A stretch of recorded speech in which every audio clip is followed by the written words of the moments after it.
So I actually want to look at, for a long-term perspective here, I kind of want to look at Intel, and I want to go back really far back in time for Intel.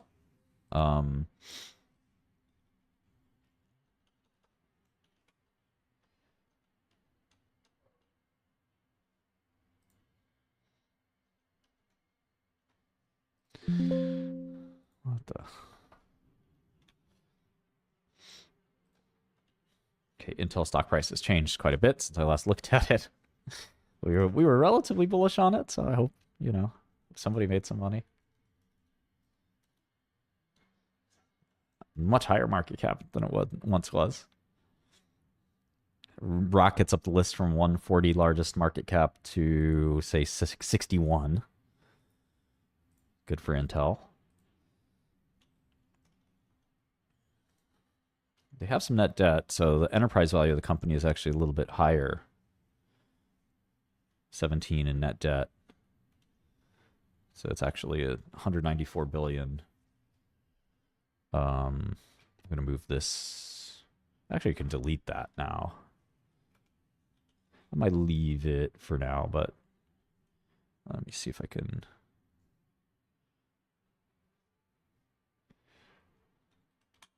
Yeah, Nvidia's success is incredible. All right. So on Intel, what I'm really trying to figure out is, I think for Intel and Micron, I want to look at the semiconductor cycle. And this is something that has sort of doesn't exist anymore for Nvidia. And that's where I kind of want to make sure that we haven't made the awful mistake of which happens in finance sometimes. Basically one of the biggest mistakes you can make, which is you mistake cyclicality for permanent growth. And I don't want to do that. I know you don't want to do that. So we're going to try to figure that out. We haven't looked at Intel in a while.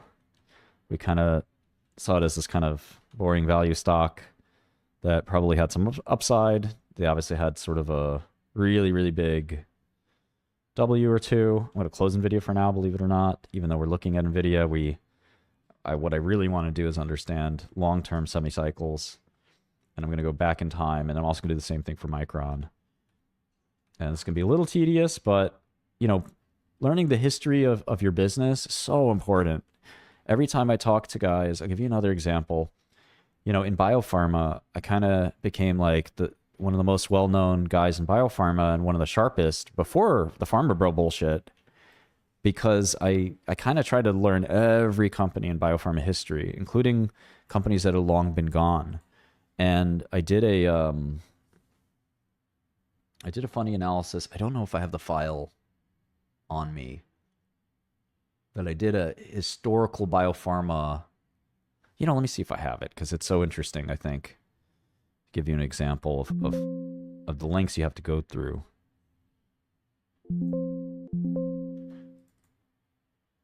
To really claim you understand your industry. I mean, you have to eat, breathe, and sleep it all the time.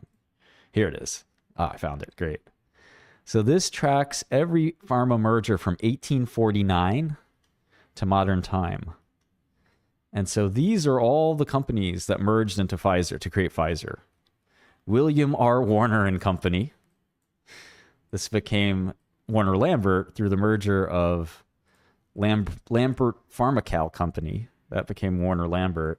So William R. Warner Company was founded in 1856.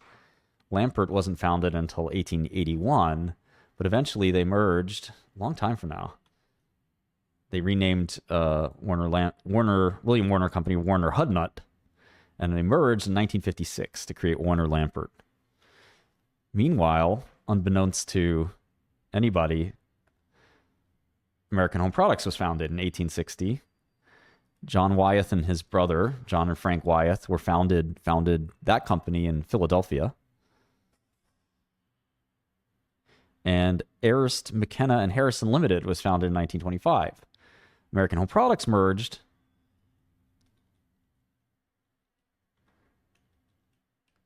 with Wyeth by just buying Wyeth. Stuart Wyeth, who was John Wyeth's son or brother, his son, died, left Wyeth to Harvard, of all places.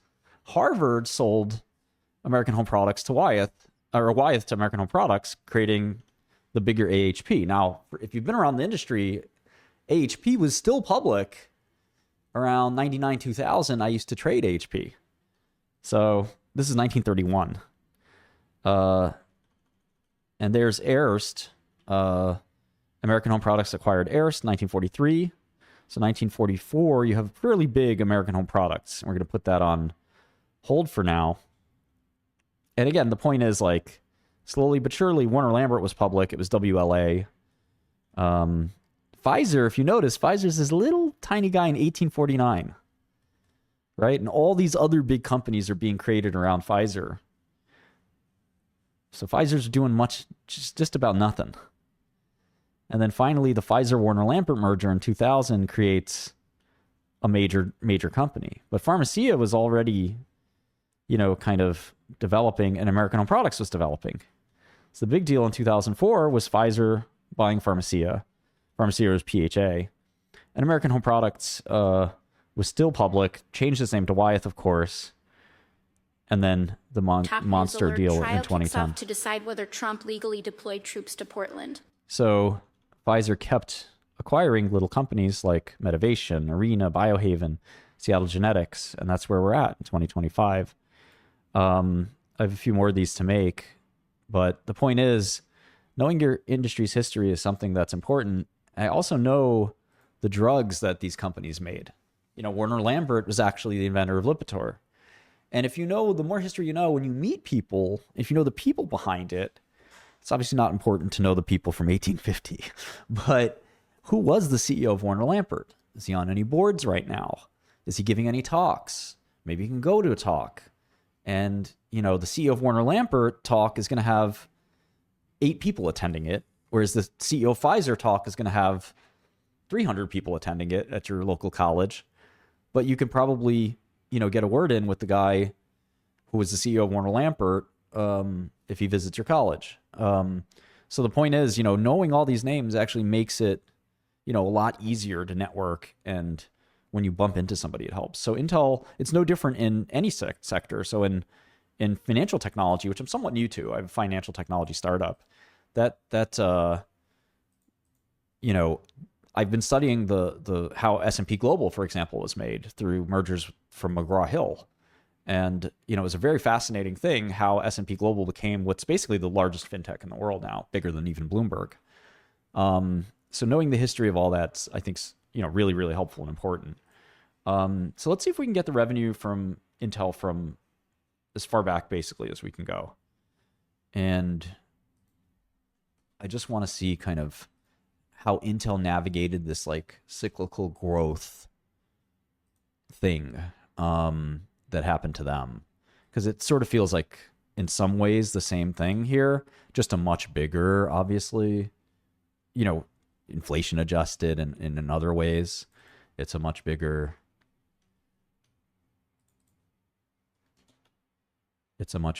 kind of situation. So let me see if I can get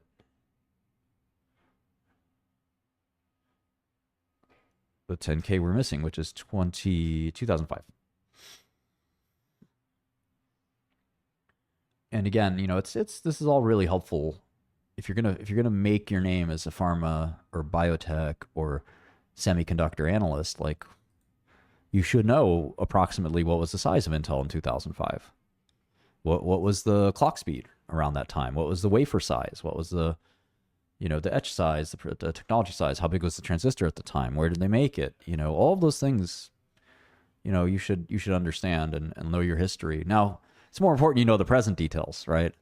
But don't skip out on the history, because that's one, it tends to repeat itself, and then two, no man is an island. I mean, you have to meet people, shake their hands, get to make contacts, be friendly, and when you share your insights, people say, well, that guy really knows his stuff. He needs a haircut, but he's good at that. And that's the kind of thing that, will benefit you greatly. So study your industry as hard as you can, and you will, I guarantee you'll make some success. All right.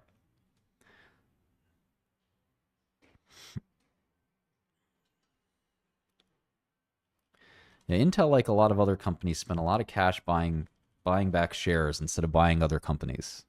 Intel reduced their share count here from 5 billion or 6 billion, 6.5 billion to 4 billion. Well, it's great for the shareholder, but they much rather would have bought Nvidia. Right? And they don't have to buy all of Nvidia. I mean, this is the funny thing. Companies really are dumb when it comes to this stuff. I think corporate America has this terrible disease where they don't understand that, like, you can buy unsolicited 5, 10%, 15, 20% of a company. Nothing's stopping you. Nothing's stopping you. There's a company you admire in the sector, buy 10% of it. What's the big deal? But there's this frustration that, most CEOs don't know how to invest, and they don't want to learn how to invest, and they don't trust anybody else to invest. And the boards are no good about it either. And it feels like, it's not the real core use of cash in the first place. So why do that? Well, what's a buyback? What the hell is a buyback? Buyback is just a tax-free dividend. And we're going to see if we can plot Nvidia's revenue onto this as well. But let's go down to 2002 now.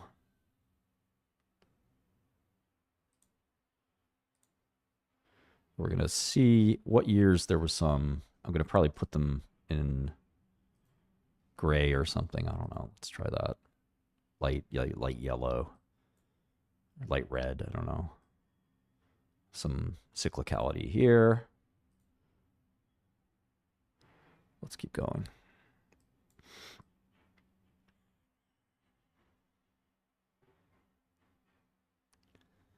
There's also a time when these companies stopped reporting their annuals in the Form 10K and actually had an extra attachment somewhere else. Okay, so here's another big cyclical period. This is the period I remember very fondly because it was really disastrous. And it probably set the stage in many ways for NVIDIA's ascent. It began the ascent of NVIDIA. They were obviously unrelated, but NVIDIA was kind of lying in wait here. And probably the distraction of this big cyclical drop where, people were really scared. I mean, there was a question of how far back would we backslide economically? And, when would the pain end? Everyone was talking about the hard landing, soft landing, V-shaped recovery,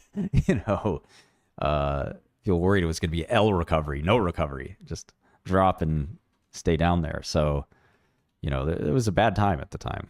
It's really not great. And, fear tends to pervade, in times like that.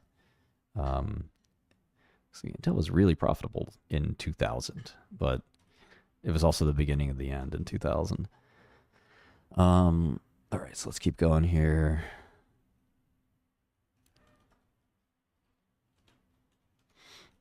And again, they had 7 billion shares outstanding. They decided they wanted to, use all this cash. I mean, every year, 8 billion, 4 billion, 4 billion, 7 billion, 8 billion, 8 billion, 3 billion, 6 billion, 7 billion, 5 billion, 11 billion, 12 billion. What'd they do with any of this cash? Nothing. They bought back their shares at prices that were way too high that would end up dropping. You buy back your stock if you think it's cheap, but what the hell do you know about investing? If you knew anything about investing, you would have bought Nvidia stock. So, it's just kind of this, corporate America is terrible at strategy and mergers and acquisitions. And sometimes, you'll get a CEO who's really good and they'll actually deliver the goods. And they're just brilliant and they know how to do both. But, investing traditionally is one thing, but then deciding, okay, this is a great company, I want to have a part of it. That's kind of a different job altogether. So look at the big boom here. This was like massive boom time. Look at the revenue. No, wait, hold on. This was a big boom time. But revenue jumped from 25 to 33 before cratering a bit. 25, 070, 26, 273, 29, 389. And then again, he had this big decline. Let's see if I get rid of this.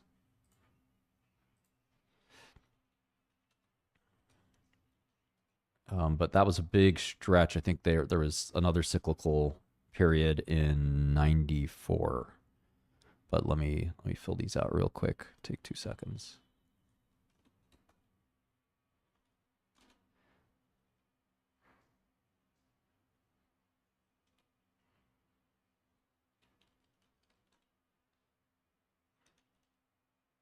And there was a split. Stock splits were also in vogue at the time. Americans wanted cheap shares. Nobody wanted a $1,000 share. Now it's the opposite.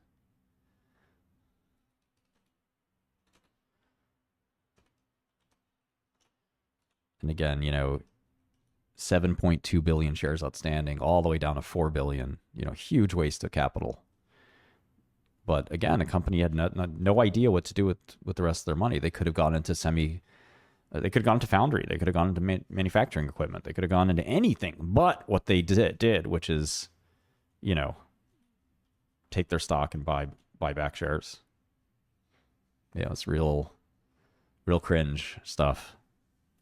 But again, easy to say with hindsight, right? Easy to say, oh yeah, what I would have done was this. Well, you're not Andy Grove, I guess. Who were the CEOs of Intel? Andy Grove, Craig Barrett. That comes to mind. Does anyone remember that name? Sort of different tenures. All right. So here is the mega growth. So 20% growth there. So this is kind of analogous to maybe what Nvidia is going through now, this period, the 90s. But I want to go back even further. So yeah, here's the 40%, 20%, 29%, 20%. This is Windows 95, Wintel dominance. Revenue grows from 11 billion to 33 or 34 billion. Now, we know that Nvidia did way more than that, right? So we're going to see if we can, no pun intended, parallelize. Nvidia makes parallel processors. Parallelize this a little bit and see if we can find some interesting parallels. But there's actually a term in data, sort of engineering, where you're trying to, let me see if I get the split amount. I think it was maybe 8-for-1. Where you're trying to get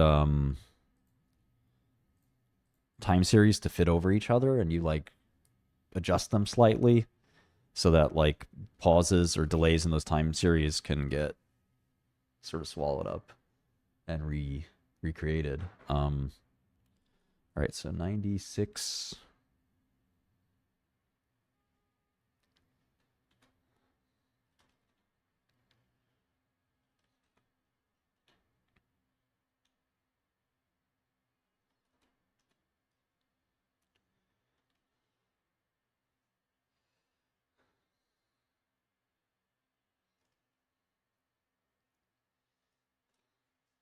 It's probably 8-for-1. And it's funny, they did better when they weren't buying back stock. When they were letting their share count grow, buybacks are kind of contrary indicators. When they were doing buybacks, well, that was the top, because when you got nothing to do with your stock and you're not growing fast, buybacks are kind of oh. Again, very, very cringe. I mean, you're buying back your stock at the height of your success. What do you think is going to happen? And it may look smart in a few years, but does it look smart in 10 years? Does it look smart in 20 years? That's kind of what matters. And that's where I think I'm going to really understand where Nvidia is going here. And it's not easy, right? It's not going to this is going to give us the answer. This is going to give us a clue, if we're lucky. So we have a wrong number here. 406, 415, 273. Okay. 15. Got it. All right, let me double check this split. It must have been 8-for-1, but I just want to. There was a 2-for-1. Another 2-for-1.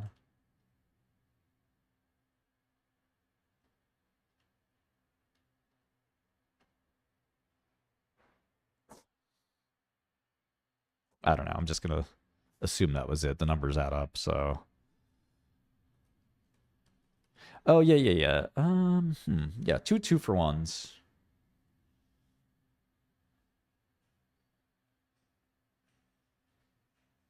I don't know. It has to be right. Let's go back to 93. I am 10 years old. So I'm reading gaming magazines, PC magazines, and things like that, but I don't really know what the hell is going on.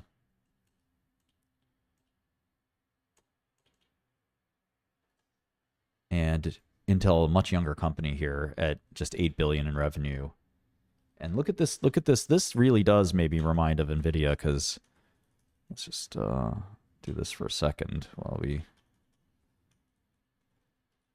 fill these out. So 91, 92, Intel in essence is growing like a weed. So 20%, 22%, 50%, 31, 41, 29, 20, 6 years in a row of massive, massive growth. So maybe I'll color that light green. Then you do have this slowdown here, right? 98, there was a stock market crash in essence.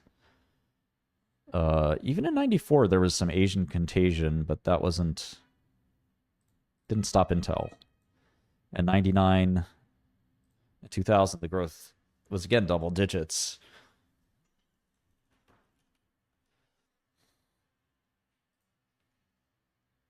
And it's good to save these because, I mean, once you've done it once, you have it forever.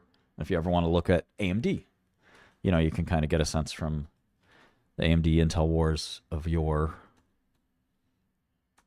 Okay, and here is another split. So 16 shares go 16x. Incredible what splits can do. And again, the share count's going up, not going down. They're not buying back shares. They're letting the options grants dominate. And, company thinks that, oh, well, once we have tons of cash, we can buy back those options. But it's like, actually, you're better off just issuing lots more, getting your workforce organized and excited about the next thing you can do. Intel wisely always avoided quantum, by the way. They have a small quantum group, but they always were suspicious of quantum, which is the one thing they did right. But they got into a ton of missteps. They kind of got into Ethernet networking, and that never became really big for them. And we all know Intel's missteps, and it's easy, again, to say, in hindsight, what happened, what went wrong. All right, so we have all the way back to 94 here. It's going to be a little tricky to get maybe more.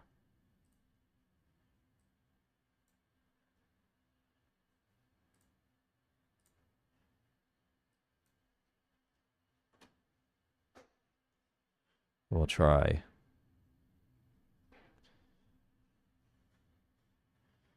My databases aren't exactly cooperating, but I think I can do it.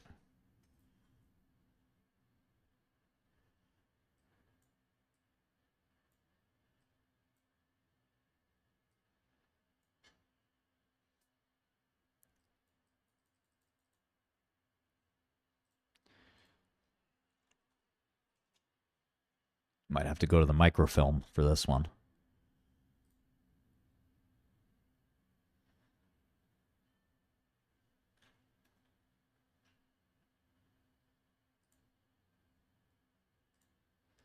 All right.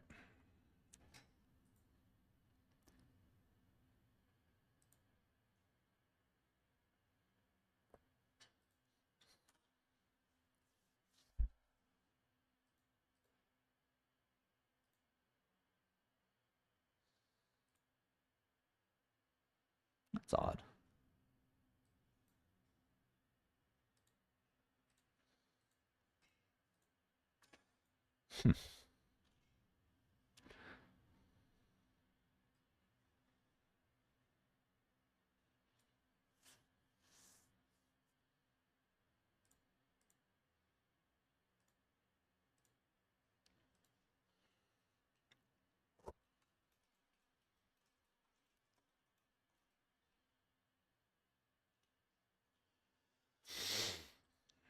Internet's your friend, right? You could just search.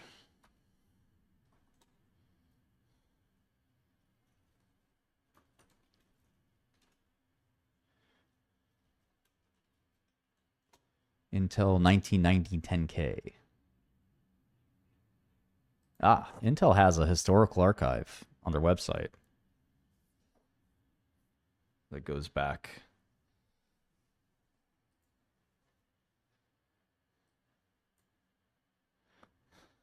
It's kind of memory lane.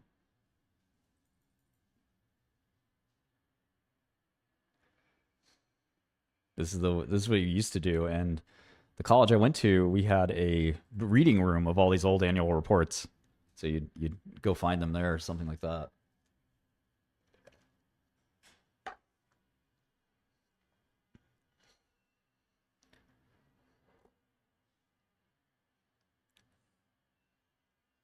Bob Noyce, one of the Treacherous Eight or Treacherous Seven. What was it? There's Craig Barrett and Andy Grove. I don't know microprocessor lore, but there was the Fairchild.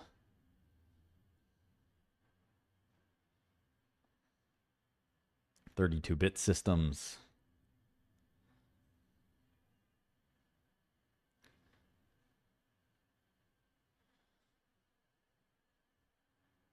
Okay, here's our income statement.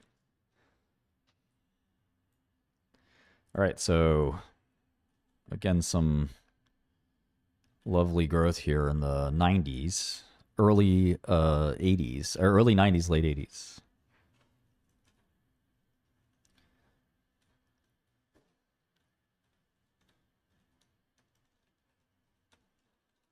Again, kind of reminiscent of Nvidia's scaled differently. I mean, that is zero, I guess, because the world economy was just less mature at the time.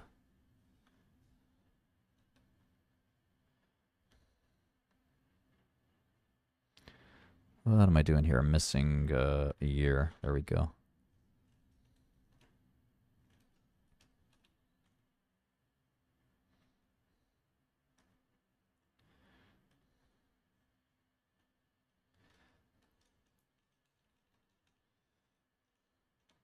And now we have to scale the shares outstanding by 32. They've split so much that you got 32 percent.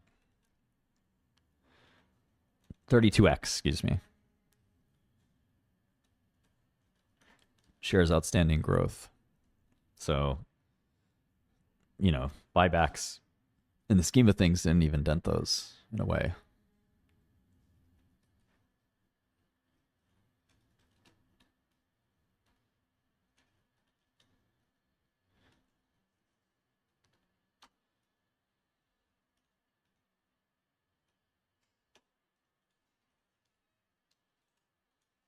And now you see shares outstanding kind of growing rapidly instead of shrinking rapidly. It's very telling that, you had this dilution that occurred as they grew so fast and their employees, got all these stock options that no doubt, there were many Intel millionaires made.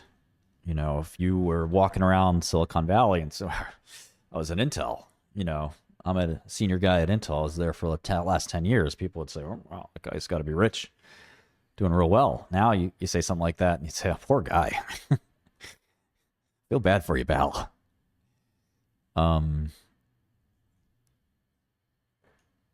They got a boatload of worthless Intel stock options. All right, so two more 20% years. So basically, Intel had 1, 2, 3, 4, 5, 6, 7, 8 20% plus growth years, including a 50 and a 40. But 89 was a little slow. And again, when you're growing that fast, just growing 9% is actually kind of, I would say that's a cyclical downturn. But let's look at 87. Intel goes back far. I mean, this is the company that made the microprocessor. So we got more and more and more to go.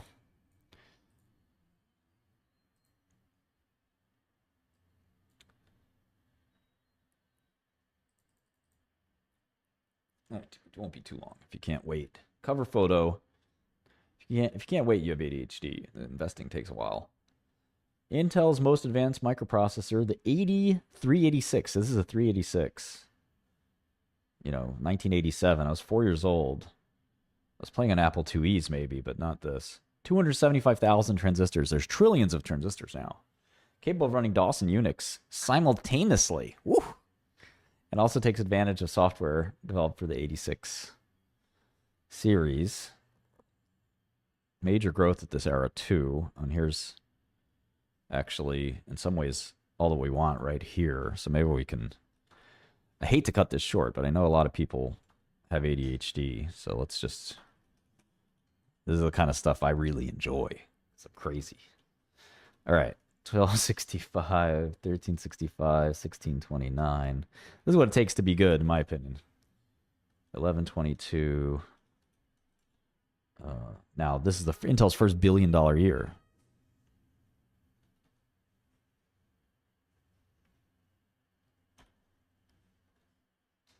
$789, $855. Here's a period of very slow growth there. And again, some of this is product and some of it is the economy. All right, so 51% growth that year. And some of it is shipments and stuff like that. I mean, but you can see here there was some serious slowdowns.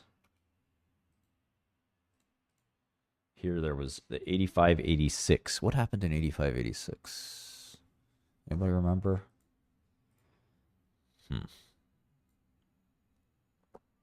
Was that the crash?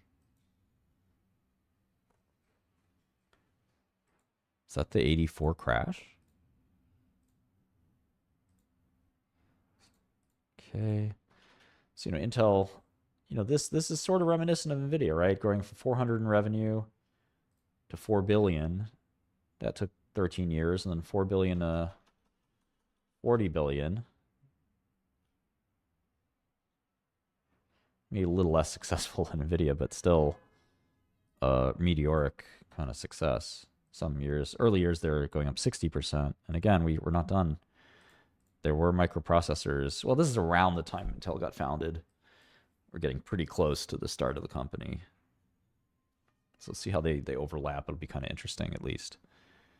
It was the first product, the 8086 or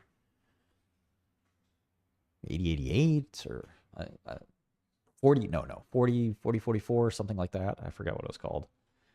But let's check out this guy. And see if you think this matches what Quantum looked like.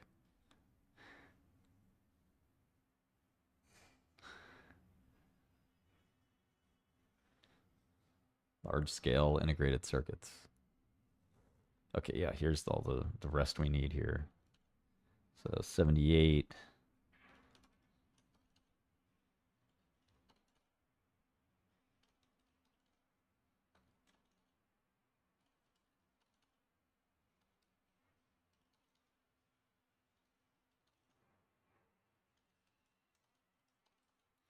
$1969, 600,000 in revenue.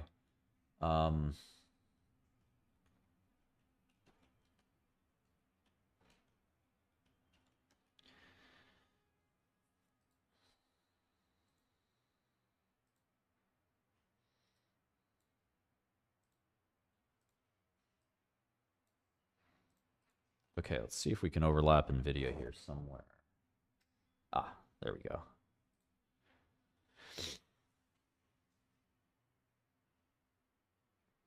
There's a few ways to do this, but let me do it.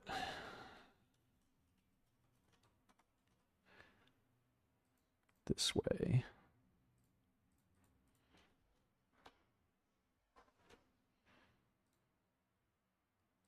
Okay. I have to go back in time more for Nvidia, or let's see if I can get Nvidia's 99 fiscal or 2009 1999. Nvidia 1999 annual report or 10K. Well, that's just on sec.gov. 99, Jensen Huang, 39 years old. Marvin Burkett, 60. One of their CFOs went to jail. I don't know if it was him or not. But it's funny. Do you know any of these people? Does anybody ever heard of any of these people? Jeffrey Fisher, David Shannon, Dima. You know, it's a very interesting point that whom amongst us remembers these? Okay, 99 they did 158. I'm just gonna leave that there. 99 fiscal year 99. Let me see if I can get fiscal 98.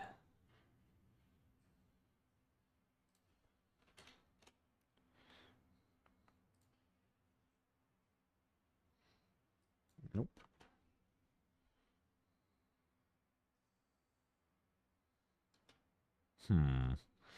Well, maybe this will give me revenue if I look far back enough. No, I don't think so.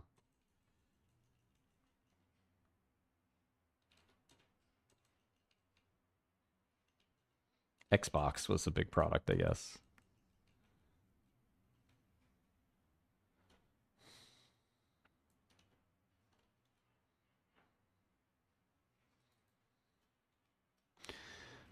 Did they go public then?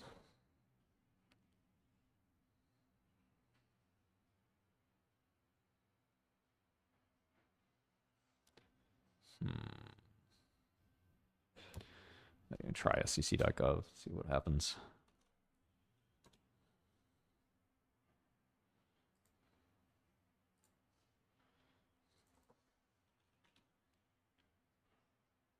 sec.gov is a little busted right now, actually. 10Q, but not 10K. What the fuck?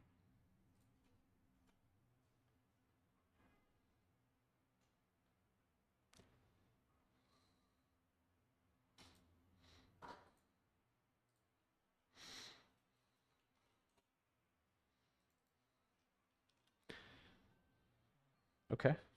There's the S1 for Nvidia. That might have the details. S8. Maybe first S1. This will be fun to read.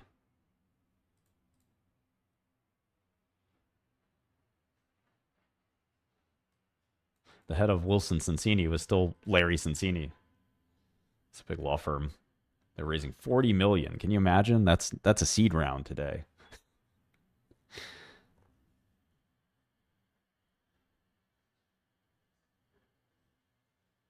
Nvidia designs the Riva 128 graphics processor. I'm going to throw that in my model just in case I ever meet an old Nvidia guy and say, "Do you know what the Riva 128 was? Was that any good?" Let's see. What was this? 1996? 8. March 6th, 98. 1998. Well, I guess they reincorporated in Delaware, filed IPO, Riva 128 product. Wonder how many transistors that had, or if it was doing parallel processing.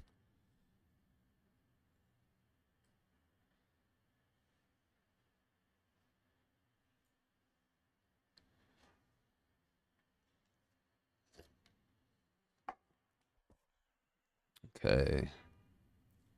Okay, here it is from dawn of the company.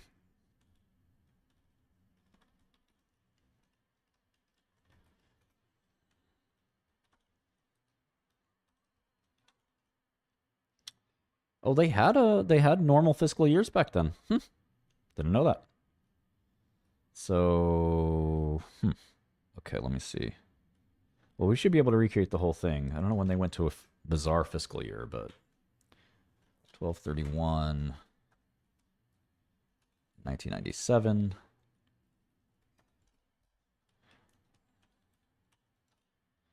$3 million in revenue there, $1 million in revenue there. Fiscal year 96, fiscal year 95, 12/31/96, 12/31/95.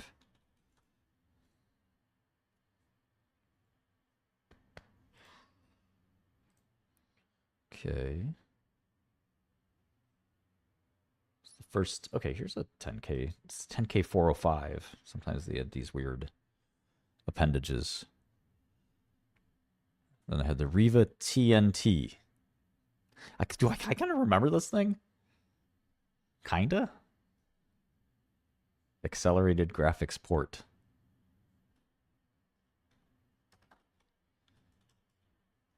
Okay, it says invention of the GPU 1999. I don't know if that's right, but regardless.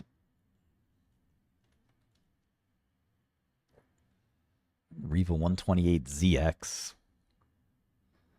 I wonder if you could find one of these on eBay. If somebody can find one of those on eBay, maybe send it over to me. I'll buy it and frame it. SGI. Everyone in Silicon Valley should know what SGI was. Wow. January 31st, 1999. We had 248 employees. Jesus. Can you imagine? Imagine quitting. I don't like this. Making video games. It's silly. Jensen Wong, 36. Oh, to be 36. Chris Malachowski. What's he doing right now? What's Chris Malachowski doing right now? Let's take a look. Boss. You're American electric engineer and billionaire businessman. Oh, wasn't this the guy that invented CUDA? Isn't this the CUDA guy? He co-founded Nvidia in 93. Okay. I'll write his name down. Isn't he Mr. CUDA?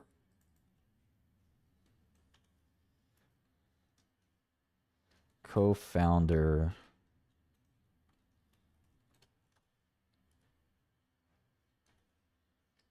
Okay, let's take a look at who else. Christine Hoberg. Oops.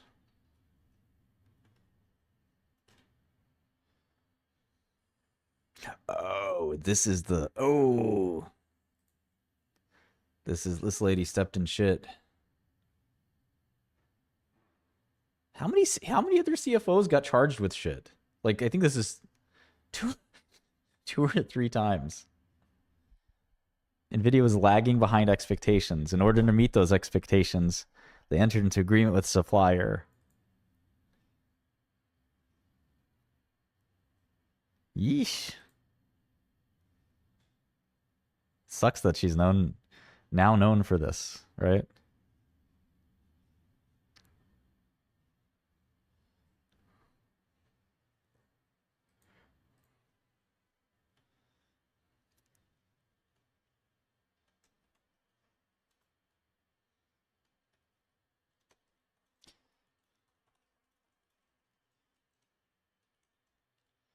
Okay, Jeff Fisher.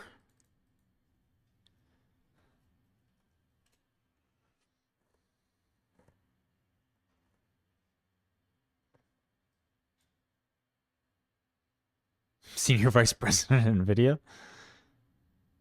Jesus, look at this. Look at this guy. Experience, Senior Vice President, 31 years. This guy's still there? Director of Sales. He was at Adaptec. Really funny. The hell? No photo. Just... Can I follow him? Maybe we'll see if he can... Well, maybe he'll connect. Who knows? You never know, right? Nvidia's first salesperson. There he is. Before it had any products. At the time, Nvidia employed 25 people.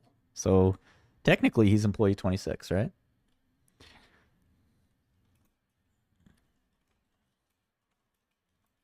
And again, these people are still alive. You can call them up. You can find them. They're not, you know... I'm sure some of them are friendly. Don't go knock on their door, but... Mark Allen.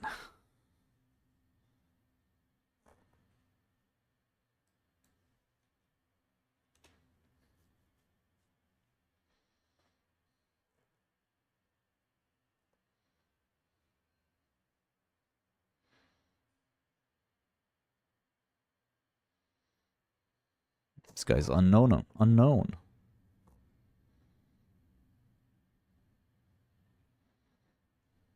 It's got just such a generic name. That's Englewood, Colorado. Is this the guy? Okay, no, that's definitely not him. I think this is him.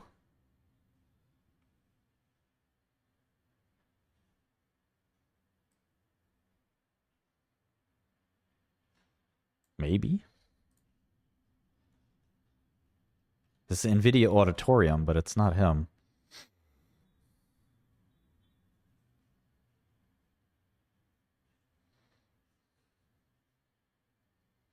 This guy was disappeared from the internet.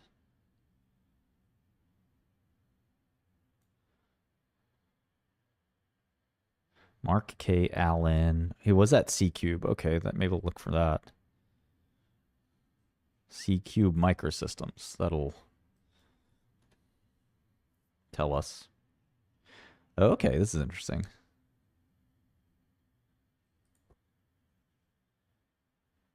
There he is. That looks more like somebody that was at Nvidia in the 90s. Okay, he joined Kleiner Perkins. Oh, he was Transmeta. Okay, did he start Transmeta? I remember Transmeta vaguely. He left Nvidia for Transmeta. Big mistake. But Transmeta has its own history. And he became CEO of Transmeta. He still would have been better off staying at Nvidia. Mark Allen left to become CEO of Transmeta.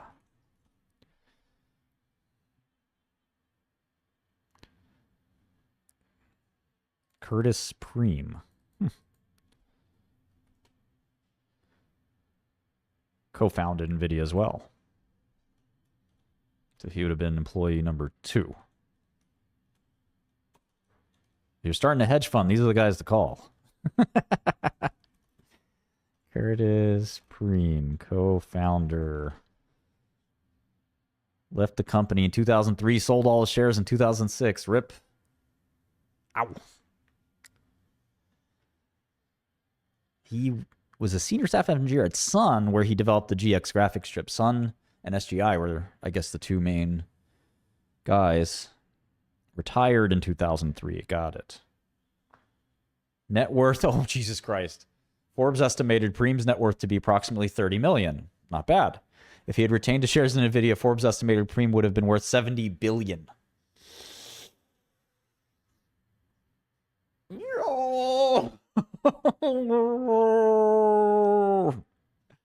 Well, in 2004, he donated $40 million to the institute, to his old college, RPI. So I think he's all right. I think he's all right.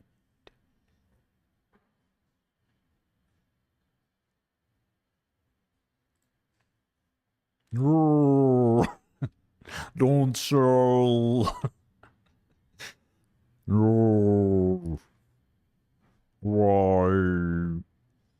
Okay, month end. What is this? Month ended January 1st, 1998. Why are you reporting a month of revenue for me? Why do you do this? Have you guys ever seen this in a financial statement? This is why they're financial. They should go to jail for this. Month ended 1998. I'm sure Nvidia CFOs are nice people. But what the F is this? Month ended? Month ended? Like I give a fuck what December revenue was? I just want to know what 98 revenue was. And I can just make it up. You know what? They made up numbers, I'll make up the numbers. How about that? Now there should be a January full year here.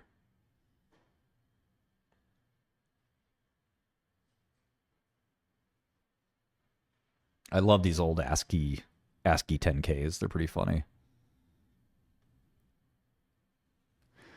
But yeah, I really love doing research into the starts of companies. I've been doing this for a long time. I look at the first people who were at Google and OpenAI and other companies. It doesn't have to just be, oh my God, they still do the month end down here. I mean, this is not enough to make you scream. 1 month of revenue. This is a joke, right? You're trolling me, right?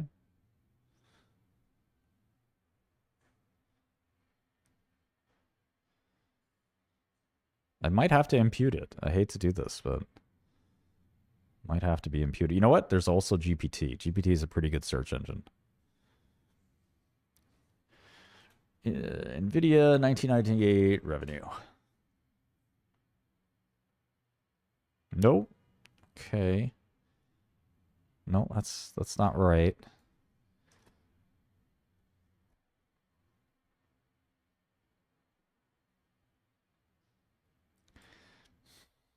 I have that. What was Nvidia's revenue in fiscal year 1998? No, how about the year prior to that?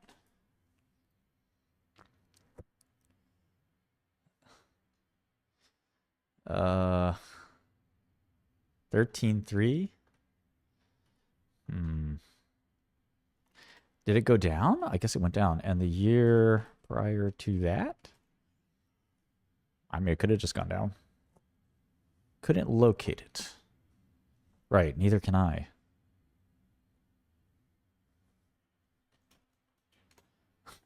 I can't find it. Do you want me to dig? Yes, I want you to dig. Of course. That's exactly what I'm asking you to do. All right, let me check this out.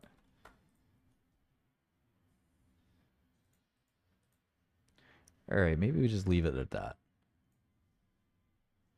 Okay, now what do we do with this? We're going to take this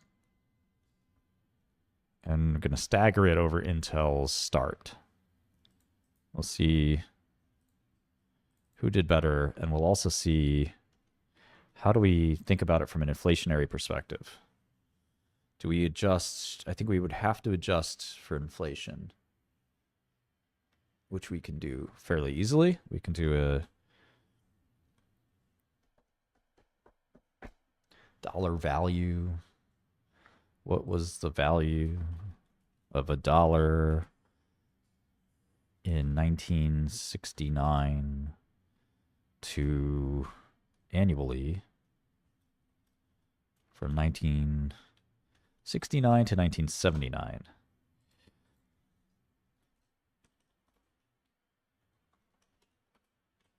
Okay. 30 adjustment factors, 3668. Wait, should it go the other way? $13.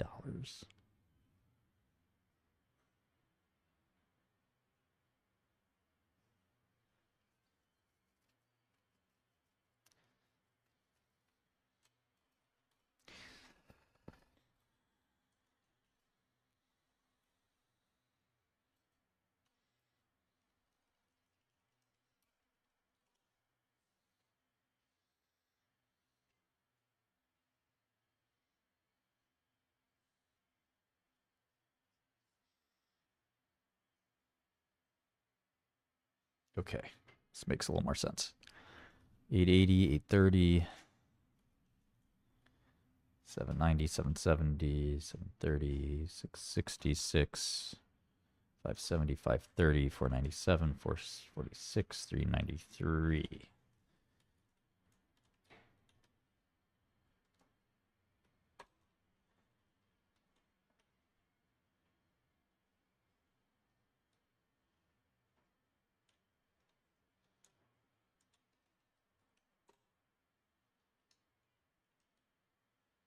Nope. This times that.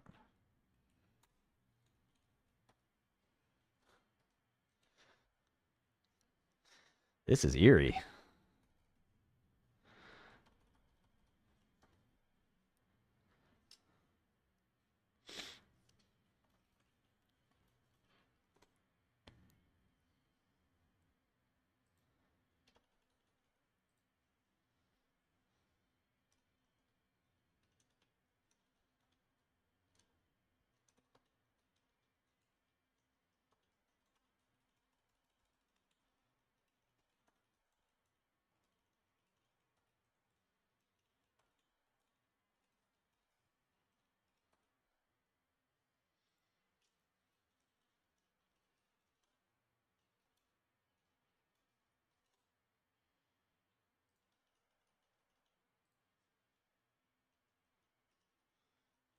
And you can imagine these metrics would actually be useful for other comparisons you might make in the past. So this year, this is 134.97 for, okay, so this year be 197.220. And people are estimating, call it 300 for next year, really. Although that number, 300, even 300 is going to be too small, I think.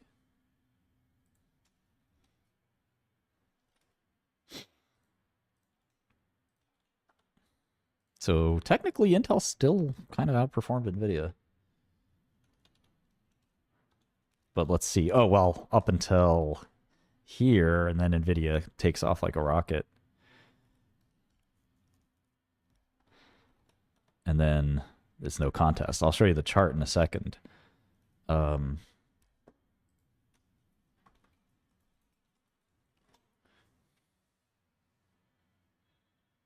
This is going to be an interesting tweet.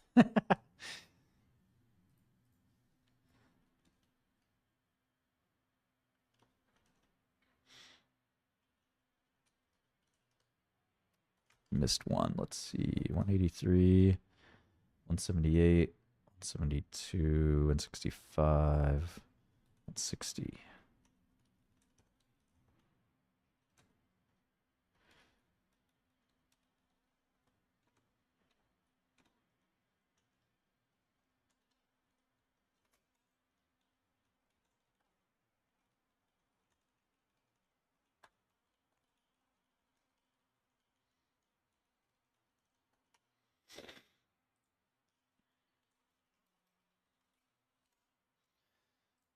This is kind of extrapolated as well.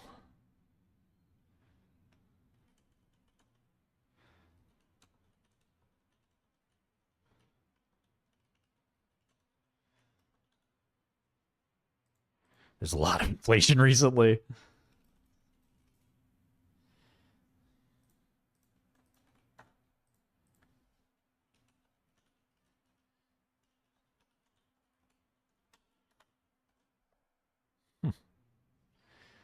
Okay.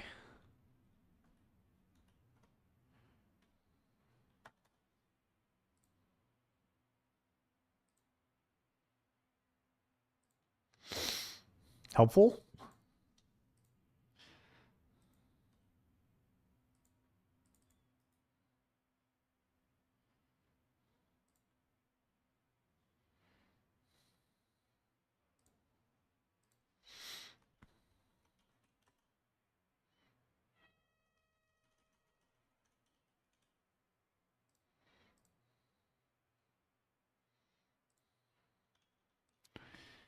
Need a log chart.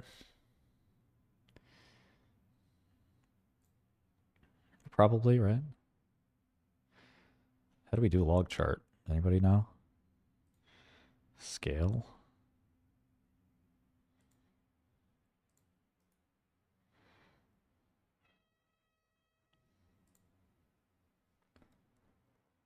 There we go. Wow. Wow. Crazy. Look at that. You guys see this? The fuck? That is nuts. That is nuts. My intuition was really, really interesting, right?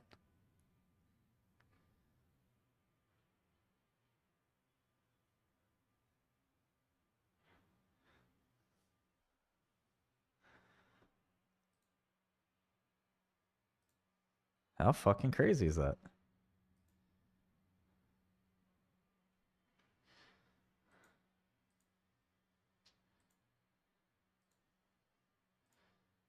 This is a masterpiece.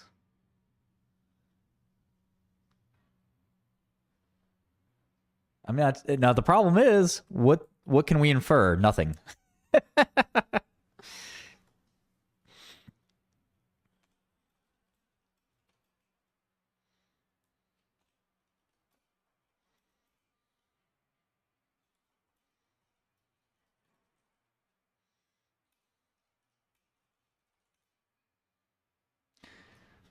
Did we not adjust?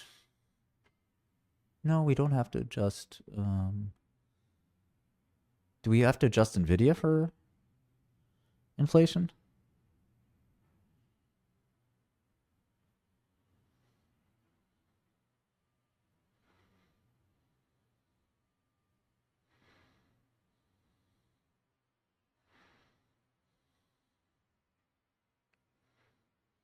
I still like it. This is a really good fit.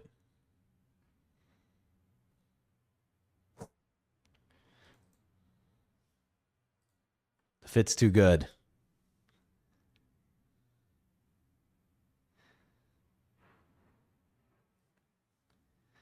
Okay, let me see.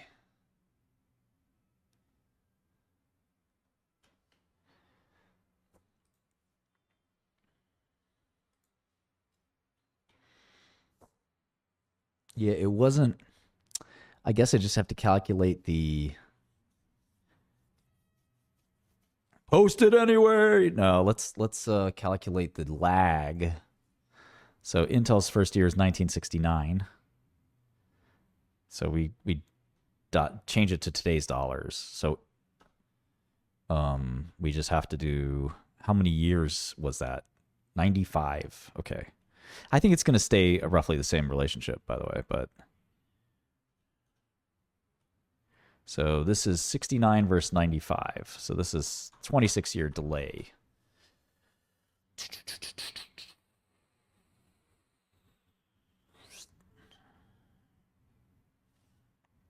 I made it up. I try not to do that after, prison.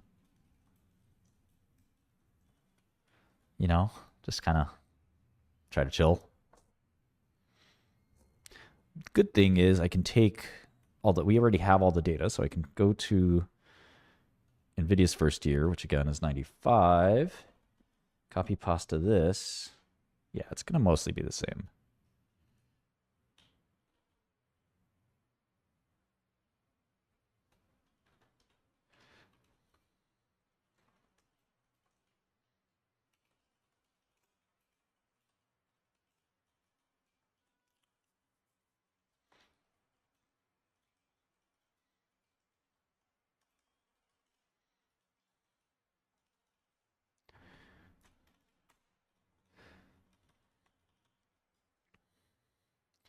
My lawyer was joking with my prosecutor, which I didn't like, that he's like, Martin's the most honest fraudster you'll ever meet. And the prosecutor's like, you're right, actually. I'm like, that's because I'm not a fraud, you fucks.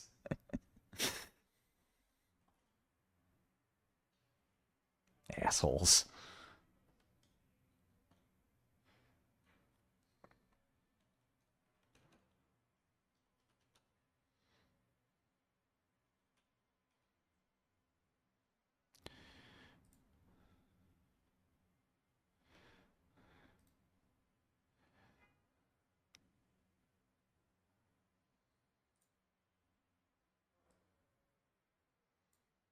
Okay, barely changed it.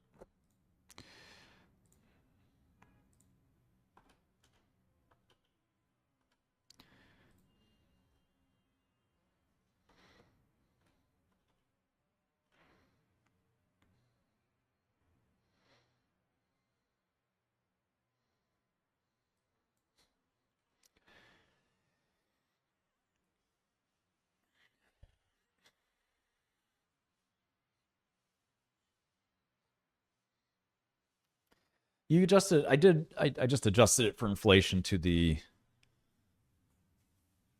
Yeah, I guess if you do you still need the first 24 years of inflation that didn't overlap. After that, you don't have to adjust anymore. There's just one problem: CPI is fake. Well, that's true. That's true. Actually, if you remove the last value, you could argue that it's not going to be much higher, but I do think that they are going to meet that value. I mean, Jensen said they have 5 billion, and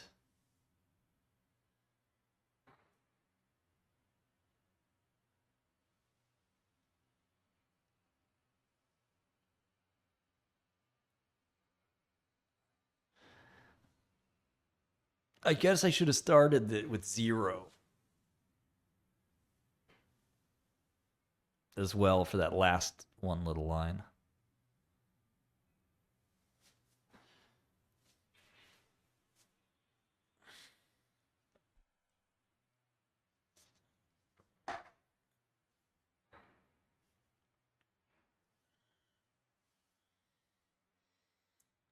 I like that. Which one is Intel? Which one is Nvidia? Well, take a wild guess. There's one chart that's breaking out a bit really fast and ends after, you know, um, 1999 because it's a younger company.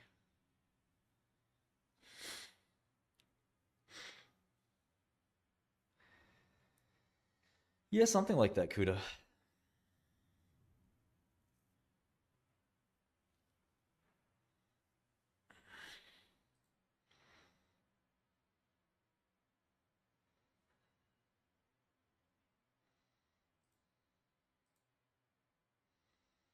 Do I block this guy for...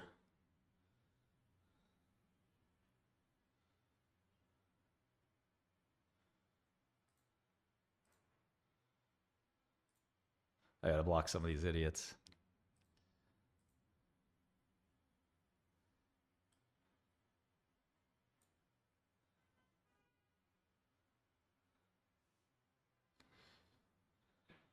What the Pop heck? news alert. Boeing takes near $5 billion hit on much delayed 777X program.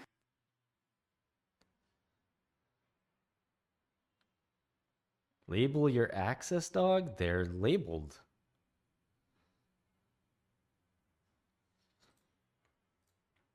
They're literally labeled.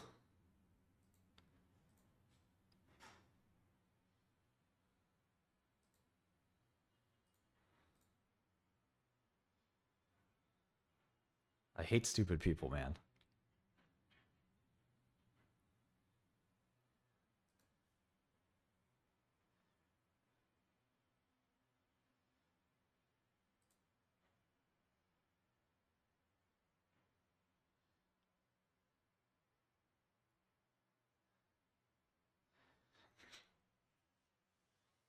So, in some ways, this is kind of bullish because it sort of shows that Intel was able to do just fine for 25 years after plateauing. Never had a big drop, right? Plenty of competition for Intel, never had this big, fat, drop.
I just want to ban as many dumb people as possible. This is a good test for that.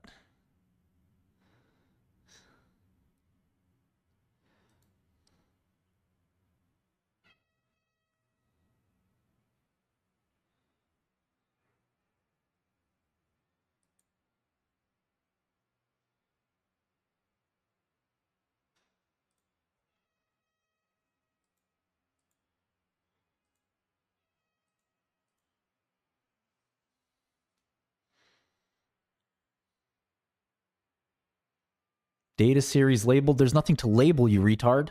There's two fucking lines. Bro, you don't have your data series labeled. One is Nvidia, the other is Intel.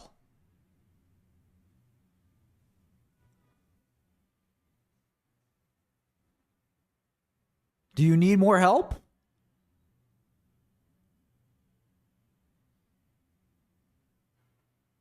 What chart crime? What the fuck are you talking about?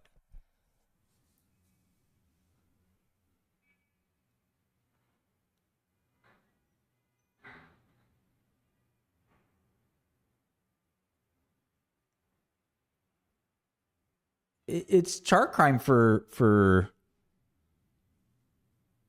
the Down syndrome patient.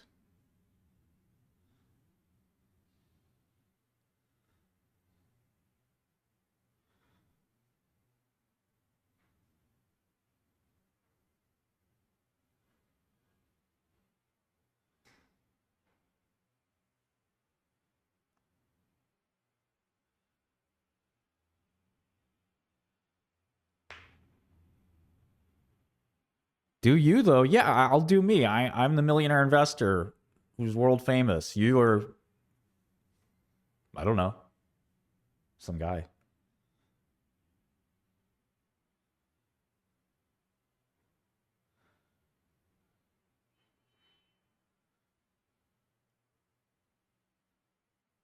Make a box with a key of the 2 lines that are labeled already?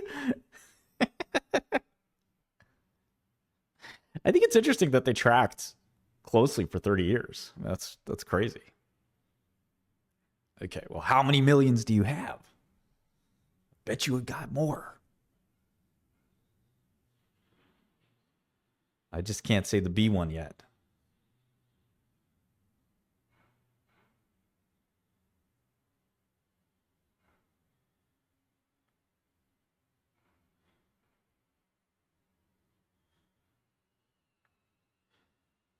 Yeah.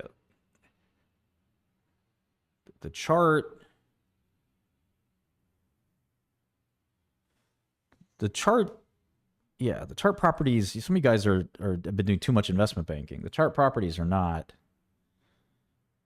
quite important.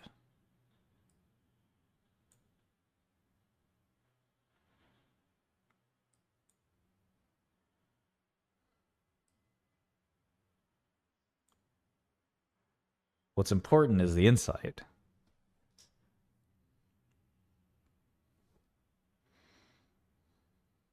I mean, if you're too stupid to understand it, you don't belong. I mean, you shouldn't be investing. Just go away. This is not what we do. It's not our job. Our job is to develop insights and make money. Maybe your job is to make presentations for people, but that's not my job.